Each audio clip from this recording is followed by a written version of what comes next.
This week on the podcast, 5 days of travel, 4 little money, 3 comedy shows, 2 experimental wrestling shows, and a DeRosa, Marty. Enjoy the show. This is the Art of Wrestling with professional wrestler Colt Cabana. All right, how you guys doing? Come on in, sit down, relax. You're about to listen to the Art of Wrestling, a professional wrestling podcast. It's a life podcast. It's a personal journal. It's an entryway to the minds and souls, the hearts and lives of the people involved in the world of professional wrestling. I am your host. My name is Colt Cabana. I'm a bit of a comedian. I am comedy adjacent. I am a mover and or a shaker.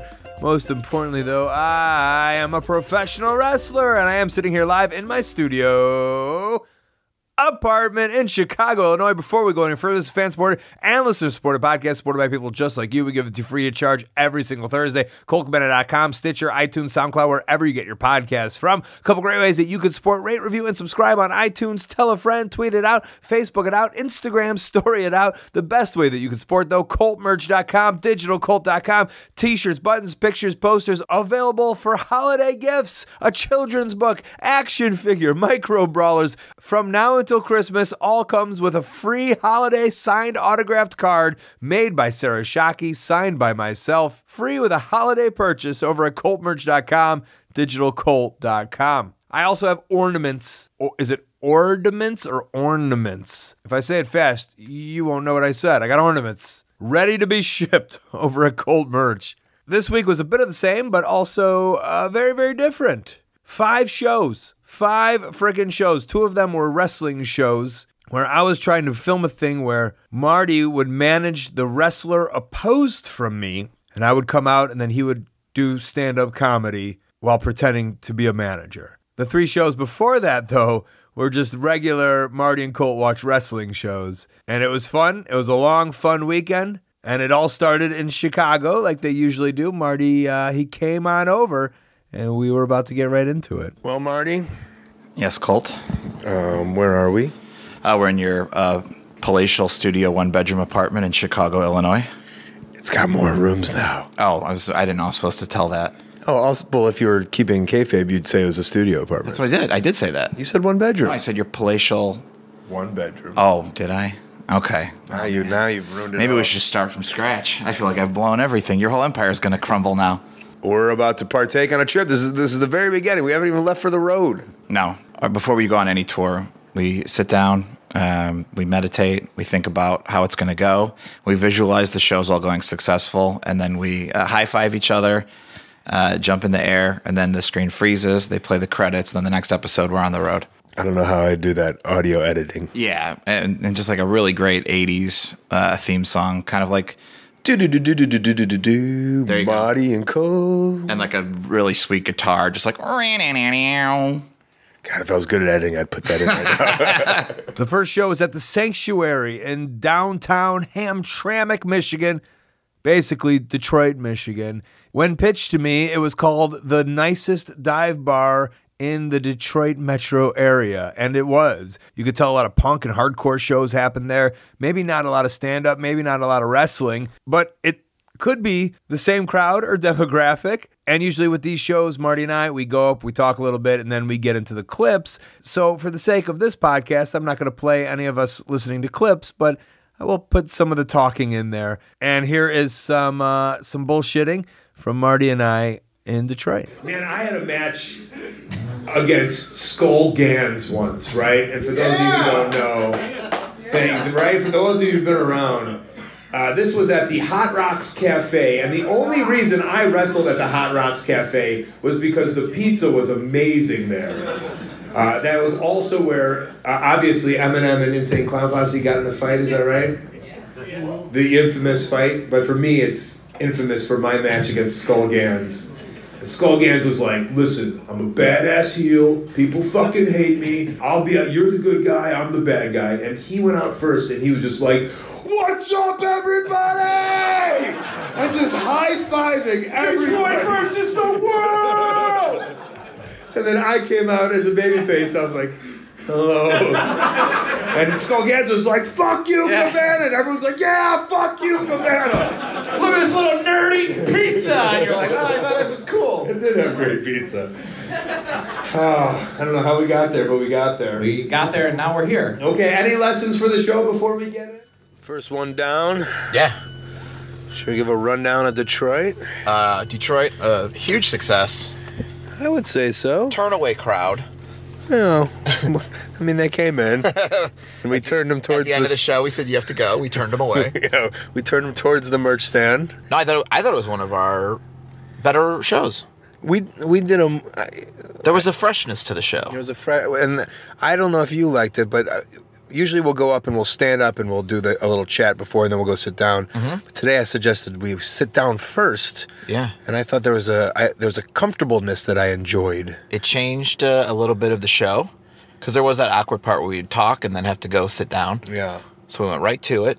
I feel like it was great. It's one of those changes that will stick, and it made for, we got right into it. But then I think, which made the show better, is we talked more sitting down than we would have standing up before we jumped into the clips. That's why I thought we should do it, because I think we would sit down and just get more comfortable, and it would almost like the way I'm comfortable doing a live podcast sitting down, as opposed to stand up, because it just looks like stand up comedy. So I felt there's a lot of pressure to like do funny jokes or funny things, where if we sit down, it makes it more comfortable and we can kind of just bullshit and fuck around. I liked it. I heard stories about you I've never heard before.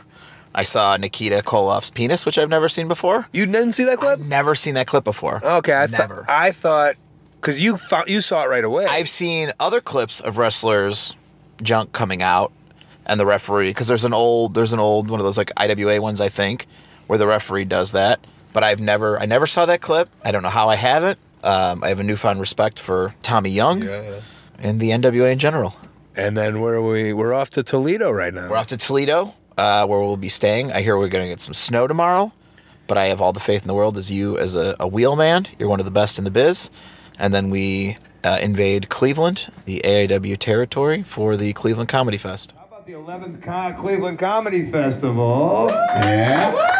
How about these comfortable front row seats for the people who came early, huh? Yeah. There is a bit of a glitch on this because it says it's the 11th Cleveland Comedy Festival. I do think it should be the 11th annual, right? Yeah. Like well, no, maybe it's not annual. Maybe they're just like, yeah, we had one in 85, 86. Steve got a DUI, so we took off a couple of years. 90, 91, had a divorce. Shit happens. 96, came back strong. 2001, come on guys, it was 9/11. We're not having a comedy festival, okay? All right? You guys remember the Attitude Era of Cleveland comedy? Yeah. You can't say those jokes anymore. The fucking mood's changed, all right? You say some of that new shit now, you're gonna get banned from comedy. Tonight we did a comedy show in a broken down warehouse arcade. A pinball machine fixer-upper? Fixer-upper place. Yes. I guess I can talk about where I do wrestling and different wrestling venues. So I guess where would this compare to the oddness of doing comedy? Where have I done weird places before? Like a restaurant, but not like no stage at all. That's always weird. Or, I don't know. Hi, my name is Bridget. I am the president of Miami Wrestling Fans. We brought in Colt Cabana and Marty DeRosa to our school. And what is Miami Wrestling Fans? We are a group of students who appreciate wrestling and wrestling things, and we gather for wrestling viewings of pay-per-views and occasionally go to some of the local shows. And this is all affiliated through the college? Yes, Miami pays for our things. Are you the founder, or is this a legacy that's been passed on? We officially started 2016. Survivor Series was our first event. I am the second president. I took over about a year and a half ago. Did you have to do a lot of paperwork, or was there, like, to get this funded and through? So there's a form that we fill out to start an organization. You need at least 10 members. You need someone who's going to be the president, someone to be the treasurer, and you need someone who works here to be an advisor. And you found people that work here that also like wrestling. Is that what happened? Yes. Eric Sorensen actually helps us get tickets to indie shows in the area, and JS used to be an indie wrestler. And then how did you find out that you guys or at least the people that are in charge? Like, how do you find out that they like wrestling? That's always weird, right? Like when you find out your teachers.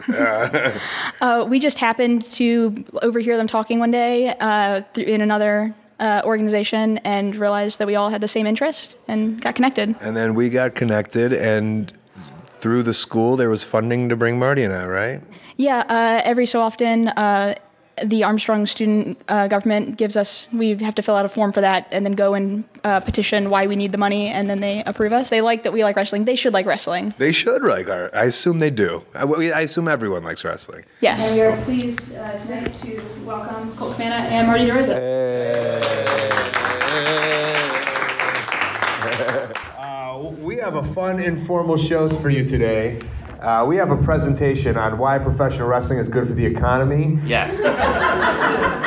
We're going to offer everybody their own package to start their own indie wrestling fed. No one's ever lost money in indie wrestling at all. All you do is book either Jack Swagger or Alberto Del Rio on your show, and you will make money. That is scientifically proven. Right. Now, it is not guaranteed that they will show up to this show. No. They will not show up. But whoever said a wrestling promoter was a man or woman of their word, yeah, right? You can put people on shows, in parentheses, Rey Mysterio Jr.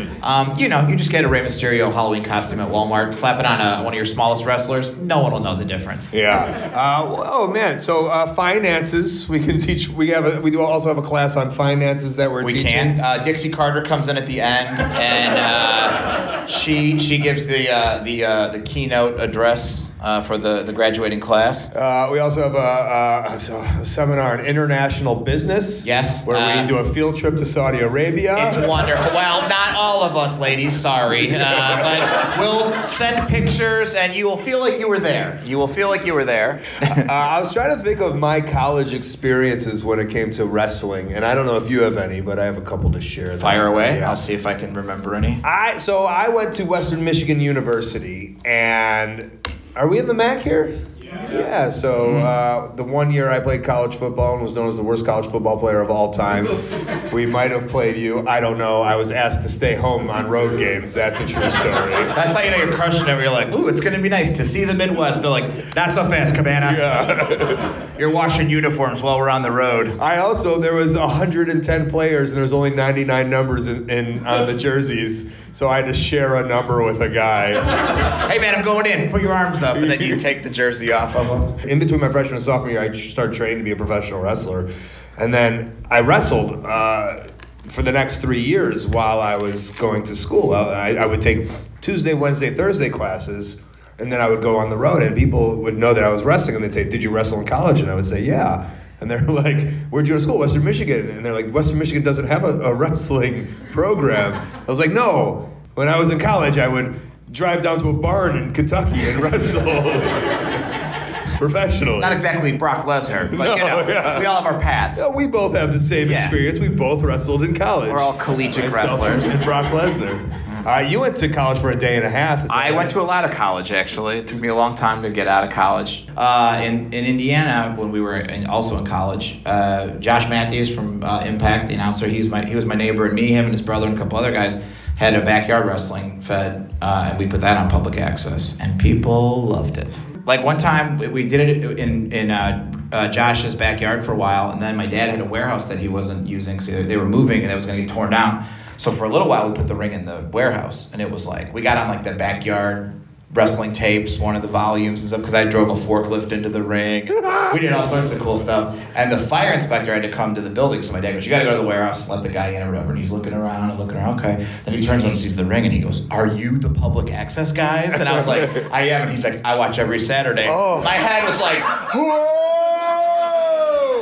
Never felt more powerful in my life. And then after us was this church show. And had we kept going, my angle was going to be that the church show was trying to take our show over. And we had one of our buddies who was going to get a priest costume and be like the evil authority figure trying to take over Tri-Town Championship Wrestling. Genius. Yeah. So one of the sponsors for today's episode is not trying to sell you anything, honestly. They just want to teach you about life. And this is a website that I wish that someone would have told me about when I was in high school or in college, and I think that's why it's so fitting that this ad is kind of directly after Marty and I doing comedy at a college. So there are thousands of financial blogs and websites out there, but how do you know what information you should trust? On Your Own. It's a personal finance blog that provides free and unbiased information that anyone could understand. I know it sounds like I'm trying to sell you something, but I'm just trying to tell you about a website that wants you to be a better person moving forward into this life. Whether you're starting out in the real world or just looking for a new beginning, On Your Own will be there as a helpful guide and your biggest supporter. On Your Own blog articles are written by personal finance experts from the National Endowment for Financial Education. The NEFE is the leading nonprofit national foundation dedicated to inspiring empowered financial decision making for individuals and families. The On Your Own blog covers a wide range of topics like how to choose a credit card, how to start investing, and what to do if your identity is stolen. And it only links to reputable resources that you can trust. I can't recommend this more. Just to figure out life. OnYourOwn.org/wrestling to learn more. It's a great free resource that will empower you to make better financial decisions. And I assume they're checking the numbers with the /wrestling. So just go there and look at it and learn. OnYourOwn.org/wrestling. Today was an interesting one. Today, I felt like we were professors at a college. It was, if I think we could be professors. I mean, we knew the terminology, 101, 202, Yeah. etc. Yes, we handed out a syllabus to let them know what they were going to be going through this very short semester with us. A one-day intensive, I'd like to call it. Yeah, so I mean, obviously you heard from Bridget about how we got there, but I felt like, because this is a comedy tour, kind of, I felt like we were one of these college comedians. So now, because I'm such a comedy nerd, when I went to Western Michigan University, there was comedians doing college shows, and it was always like packed, thousands of people. But later in my life, I've heard these horror stories where it's like for 20 people at the student union. Those are the real college comedy gigs, right? Yeah, like the stories you hear about. Like one of my buddies in college got to open for like Zach Galifianakis, and it was packed. And you're like, wow. But that's not what happens most of the time. Most of the time, it's a comic like me in a cafeteria at about 4 o'clock, and nobody's listening at all. And I have a list of things I can't talk about, and it's not fun at all. So we were in a room. I mean, technically, for technical reasons, had everything we needed, HDMI, a giant screen. It was all set up perfectly, and it was like a little intimate show for the Miami of Ohio Wrestling Fans Club. That's right. We did a club show. They knew that Brian Pillman and The Miz were alma maters. You tried to stump them. I did. I thought they would be like, Miz. I'd be like, and? And they'd be like, we don't know. And I'd be like, Brian Pillman. And they would have been like blown away. They knew. They were all wearing Bengal Zubas. And had beautiful mullets and just loved the show. So this is concluded, and we still have 2 more days on the road. We do. We're going to try to throw some stuff against the wall and see what sticks. We'll see if it sticks, and we'll document it here. Good night. So our comedy journey came to an end, at least our comedy shows, right? Our comedy journey has taken a weird detour. We were on the comedy highway, and here we are in parts unknown. Let's see. If you were doing like a remake of Ready to Rumble or something like that, and you wanted to go find where Jimmy the King lives, and maybe wrestles every once in a while, I think we're here. If anyone in Hollywood needs like a town that's been hit hard from the 80s maybe, come to Crossville. I think you're going to find everything here is pretty nice. Well, should I tell them and you tell them your feelings? Yes, let's do it that way. Every comic wants to be a wrestler, just like every wrestler wants to be a comic or a musician or whatever it is. And I wanted to make this world where I wanted my favorite comedians to do stand-up in the middle of the ring, but hide as managers. Or not hide. Manager? Under the guise of a manager. And you, of course... I'm your guinea pig, and then the big names will get flown in next time. But no, it's an honor to be here. I think I know where we're going with this. But, once I go through the curtain with my #1 draft pick, Hank Mercy, we'll see what happens. Would you call this stand-up or just alternative comedy? This is definitely going to be filed under alternative / experimental comedy. But who knows? When I'm done, I could go, oh, that was just like a set. It might feel that way. I have a feeling this is definitely going to be more under the weirder things I've done.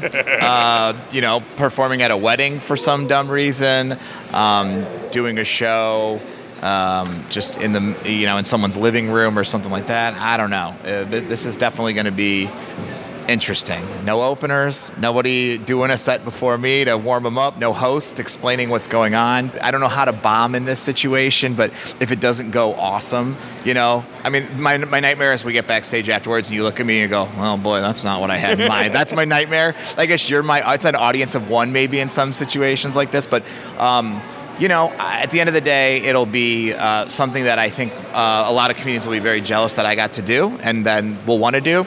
And I'll be able to say I was the first to do it when you sell the show to Comedy Central and become rich and famous. And I'll go, hey, I was on the first show in Crossville. And people will be like, yeah, right. No, you weren't. Marty, it's 3:30 in the morning. Yeah. We're in Louisville, Kentucky. We are. Not Crossville, Illinois. No, we didn't end up staying in Crossville at the Crossville Suites or the Crossville Inn or the Crossville Hostel Courtyard. Yeah. So we're doing it again tomorrow, but tonight was your first ever. It was your managerial debut. My managerial debut. I almost got to carry the flag for Lex Luger at the Allstate one time, at the United Center, but I didn't get picked, and this filled that hole in my heart. So take me through your experience. It was one of the things I told you when we were done is I felt like it was like how some kids go to space camp. This was like my wrestling space camp. I got to live a dream out. I feel like there's a market where you can just sell this gig to people and make a lot of money. Like, I'm sure there's the guys walking around WrestleCon with belts would pay big money to do what I did tonight. And I think there's a whole market there. This might be I might just, quit comedy and get into the lucrative world of letting people manage wrestlers at shows. 'Cause it was so fun. The crowd was insane. It was like we were in a time warp. Back to you watch like Memphis Heat or one of those documentaries where they're like, you didn't know if the fans were going to kill you. I don't know if they were in on the jokes or in on the bit that it's pro wrestling and we're all having fun. When I had my back to certain parts of the crowd, I was like, they might attack me. There was it got very interactive with an old lady. She was chasing you around the ring. Chasing me around a ring. I kind of baited her a little bit. I was like, hey, she got up to run after you, and then she stopped. I go get him. Well, and she did. Yeah, she did. And it was frightening. I might, I'm so tired right now. When I lay my head on that pillow, I might dream about her. There was I was called things I haven't been called since junior high. Some very not PC at a hipster indie show. These people would have been booed and asked to leave in some cases. When we walked in, it was not a sparse crowd, but they were just, I don't know, I'd say there's, if I was to guess, 125 tonight, 130. I would say so. And I just didn't, and we were on it at 10:30 p.m. So I was just expecting them to be. We were on after 2 intermissions. 2 long ass intermissions. 2 long intermissions. To where in anything that, and I mean, obviously you've been to a gazillion more wrestling shows than me, but from what I know about wrestling, everything in my short wrestling knowledge would have told me this crowd's going to be dead. We're going to have to wake them up. We're going to have to come on. And that was not the case. They were ready to boo you. They were and boo the guy you managed and just participate and make noise, which was a little against kind of what we were trying to do a little bit, because we were trying to get you to do some stand-up kind of in the ring. In my mind, thinking that, like, okay, these indie shows, they're not this much of maniacs or rambunctious during your set. Sometimes you'll watch like an indie show, and especially when like a wrestler's trying to do like an impassioned speech or something, and then some like smarky fan will say something and everyone will laugh. And had that been the crowd, maybe we could have accomplished this. This was like I the only way I can mention is like you would have thought there was like a Clash of the Champs and the Horsemen were in the ring and Dusty Rhodes was in a puddle of blood and they were just like, you sons of bitches. I can't think of a time in any recent time that I was at a show where the fans were like this. They were like rabid fans. It was crazy. And I'm going to say like I'd say 10% probably have the internet. 10% of the internet at this crowd. As we left, I was like, boy, if somebody wants to put on a wrestling show and they need a crowd, you go there and people won't believe if Impact went there and filmed and then aired it, people would be like, come on, this is not real. They paid this. They paid these people, or they're cranking up the sound or something. Like, they say like, oh, they used to sweeten the sound on old Raws or Nitros or whatever. This is where they must have filmed it. They must have just had a guy there with a microphone. Okay, I got what I needed, and then he left because this was like central casting. You were making a movie about like wrestling in the 80s. It was It's the next show that we go to where it's like, somebody does like a Canadian Destroyer and the crowd just goes, ooh, and claps. It's like these people would watch like Japanese wrestling and be like, what are they sitting on their hands for, man? That's action. Get in there. And that was tonight. And tomorrow we will do it all over again. That's it. Making towns, starting riots, going to bed way too late. We do have one last show in this little loop. It's in Jeffersonville, Indiana, right across from Louisville, Kentucky. And even though it's the South-ish, the Mid-South, it's still starting to get cold out there on the road. And today's other sponsor, Action Heat, makes the world's best battery-heated clothing so you can get heat on demand at the touch of a button. The future is here, and it's easy to buy on the internet. Action Heat clothing is engineered to safely and effectively deliver heat at temperatures up to 135 degrees. They're powered by rechargeable 5-volt lithium-ion batteries that last up to 12 hours, and the batteries can be used to recharge your phone while you're wearing them. Again, the future, it's here. Action Heat clothing gives you toasty warmth and comfort for your whole body, including heated jackets, socks, gloves, hats, and even undergarments like heated base layer shirts and long johns. It's exactly what I'm going to need to walk to the bus that will take me to the train to go on wrestling trips. It's perfect for any friend or family on your holiday gift list, especially my brothers and sisters there out on the road making towns this winter, more specifically those brutal Canada and upper Midwest shots. It's perfect to stay warm, and heated products are starting at just $39.99. Check out everything Action Heat has to offer and save 20% off your entire order. actionheat.com/Colt, all uppercase. That's actionheat.com/Colt, or use the coupon code COLT at checkout to save 20%. And Marty and I could have used those Action Heat everything as we were traveling back to cold-ass Chicago, winding down our little 5-day tour. At a rest stop on 65 North, heading home. That's right, driving through beautiful Indiana. You had one more appearance as a wrestling manager / stand-up comedian, undercover boss style. And I did a podcast about this a couple of weeks ago when we went to the arena in Jeffersonville, Indiana. So this is my second time in just in a month. What did you think of that building? Like I said to you earlier in the afternoon, if I was like in junior high or high school, that would have been my dream to own that. In a perfect world, I had some rich father who's like, what do you want? I'm like, my own tiny ECW arena with a ring and like a Titantron and amazing cameras. Like I thought it was so cool.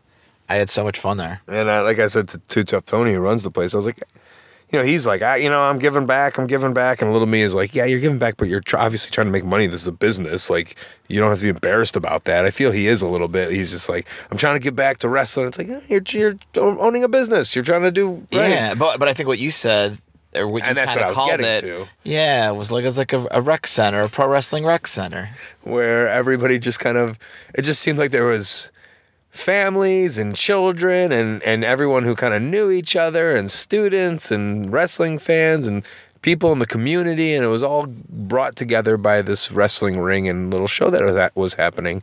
And that we also, I was there because I've known Too Tough Tony for almost 20 years now, and we wanted to film this thing to try to put together some kind of piece which was a stand-up in a ring. And so that's how I was able to get there and bring Marty there. And I was there because one time at the gathering of the Juggalos, Too Tough Tony lit his hand on fire, and the fire extinguisher went for Adam Pierce. So he just threw the fire extinguisher at his hand, which made no sense to me. But I'll never forget it. I remember that. Yeah. Guys, if you ever have a fire extinguisher and it doesn't work, just throw the fire extinguisher at the thing you want to go out.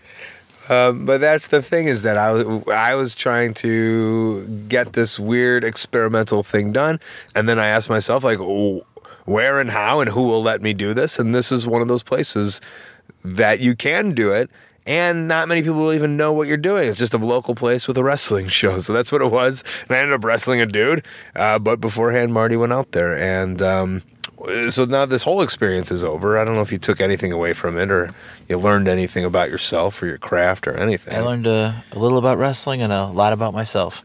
I cannot wait to get back on a regular stand-up stage. It will be so nice, so wonderful. I feel like if you're a stand-up and you're like, well, I don't know what I'm doing, go do stand-up in a wrestling ring or try to do stand-up in a wrestling ring. You will be like, oh, I can't wait for the comfort of that stage. I feel like it's like anybody who steps outside of their comfort zone, it'll be nice to step back. I feel like this was as close to I'll ever get as doing like Undercover Boss or something. This was at the end when I'm giving people money. Colt, you mentioned that you wanted $1 million. Well, I'm going to give you that because I had such a wonderful time this weekend. Wait, you're yes. Marty DeRosa? Yes, as I take my beard off and put my hair back on. It's me. Oh, my God. I'll use that money towards funding another weird thing. I'll use that money towards opening a wrestling community center in Chicago. I love it. I'll be on the staff. I'll be the janitor. And then you'll also be undercover bossing me then as a janitor. Yes. So be nice to your janitors, people out there at work. You never know if they're undercover boss janitors. If we've learned anything. That's it. If we've learned anything, be nice to janitors. You never know. They could be the CEO of the company you work at. All right, let's go back to Chicago. Please. And we made it. We made it back to Chicago. Marty will be performing at the Laugh Factory for most of everything. That's kind of his hometown club. I'm sure he'll be doing New Year's Eve at the Laugh Factory if that's something you want to do while you're there. Just a couple of hours ago, we did our show at North Bar. That has now finished up, and we are done with the comedy together for a little bit. And where will that project go? I don't know. Dave Lagana is going to help us out. He's going to edit it all together. He's going to try to put something together where I can send this and pitch it, hopefully to make it a thing on the internet. I have a lot of stand-up comedian friends that I think would love this thing, this opportunity, this deal, whatever it is. And hopefully there's somebody out there with a home on the internet who would like to buy it. That's what I'm trying to do. I'm trying to sell a show. And I put some of my funds together to just do it. I'm sick of waiting for people to want me. And so I'm going out and getting it. It's what I've done my whole career. And it's what I'm going to do now. So we'll see if anything comes of it. Maybe not. Maybe so. Either way, it was fun to do. And I look forward to seeing some kind of final product so we can put it out in the world. Until then, I encourage you to check out some plugs and upcoming events. All right, the best way that you can support ColtMerch.com, digitalcolt.com, Twitter and Instagram at Colt Cabana, Facebook /Colt Cabana. My storytelling podcast, Pro Wrestling Fringe, plus past archives of the show, old and new, are ad-free on StitcherPremium.com /Colt. Use the code Colt, get a free month. ColtWrestling@gmail.com is my very public email. Maybe a promoter want to put me on your upcoming show or convention, or even be documented on this very show. I have a YouTube channel. I also have a website, ColtCabana.com. That's where you can find my P.O. box. Send me something cool, just like Lapel Yeah did with their book of poetry and some fun stickers. Also, Christine sent me an early Hanukkah gift from New Jersey. Appreciate it as always. Thank you so much. Upcoming events, Saturday, November 24th, Chicago, Illinois, AAWrestling.com. Sunday, November 25th, Worcester, Massachusetts, BeyondWrestlingOnline.com. Friday, November 30th, I'm starting a little Canada tour. Oswego, Ontario, Facebook /SKM Six Nations. Saturday, December 1st, Brantford, Ontario, Facebook /Magnificent Championships. Sunday, December December 2nd, Hamilton, Ontario, alpha-1wrestling.com. December 14th and 15th, New York City and Philadelphia. I will be doing commentary, rohwrestling.com. Sunday, December 16th, San Juan, Puerto Rico, Facebook/CWAPR. Saturday, December 29th, Marionette Park, Illinois, aawrestling.com. Friday, January 4th, San Antonio, Texas, Facebook/RCW Forever. And Saturday and Sunday, January 5th and 6th, Minneapolis, Minnesota, Facebook/First Wrestling. Saturday's already sold out. Sunday still has tickets. Intro music by the Ukulele Teacher on YouTube. Outro music by Superfun Yeah Yeah Rocket Ship. Podcast cover art and design by Jimmy Lee. Photo by James Musselwhite. Thanks to Marty DeRosa. Check him out on Twitter and Instagram at Marty DeRosa. And he has an amazing podcast called Marty and Sarah Love Wrestling. Go subscribe to it right now. Comedy plus wrestling equals hilarity on that podcast. Also, our sponsors, highspots.com, a VOD service that you should be watching, all those PWGs and $5 wrestlings. Plus, if you're a wrestler and you need AMA knee pads, gear, mask, even a wrestling ring. Also, onehourtees.com, they help run prowrestlingtees.com, and that Black Friday sale has already started. 20% off your whole order, up to 40% off, free shipping on over $150 purchase. Go make some purchases. I have a store over there. Thank you for all your support, and I hope you have a great Thanksgiving. I'm spending it with my family. We'll talk about what we're thankful for. Then I got that 20-year reunion. Oy, oy, oy. There's a lot of fun happening to close out the year. All right, this has been The Art of Wrestling. For Colt Cabana, I'm Colt Cabana. Thanks.